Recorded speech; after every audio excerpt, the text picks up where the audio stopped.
just want a quick point from Javed Ansari, because this has been a problem that the Mahagathbandhan has faced, the fear of Jungle Raj. And EBCs in particular have felt that if Lalu Prasad's son comes back, Yadav Raj comes back. And that has, in a way, these EBCs voted for Lalu Prasad, 1990, 1995. They are the ones who've drifted away. Do you sense that Lalu Prasad still haunts Tejashwi in some way in the Mahagathbandhan if these numbers hold?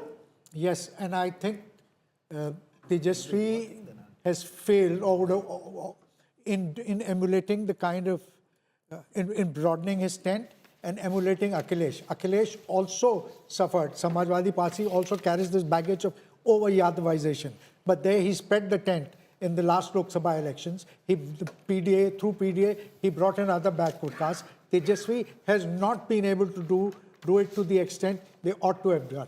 And because they failed to chip away enough and more of EBC and Mahadalits, and therein lies the reason for the performance. You know, it's interesting because Tejashwi gave 51 seats to Yadavs, 19 to Muslims, 18 to Muslims. So 69 out of his 140 odd are Muslims and Yadavs. He tried to give EBCs and Kushwas in particular, hoping that he could attract them. But it is not easy to build that kind of coalition. Yes. There was an infighting going on within the RJD and the VIP, within the RJD and the Congress, within the RJD and the, IP Gupta's party. So when all of this is happening, how will you bring in caste? So much so, Mukesh Sahni's brother, Santosh Sahni, had to step down for an RJD candidate. One seat, Gaura Boram. Look at Chainpur, Brij Kishore Bind in RJD versus Govind Bind of the VIP. And instead of taking on the JDU, they're taking on each other. There's another example in Beldur, where the Nishad party, where the, Mithilesh Kumar Nishad versus the IIP candidate instead of taking on the JDU. So look at this infighting. One minute.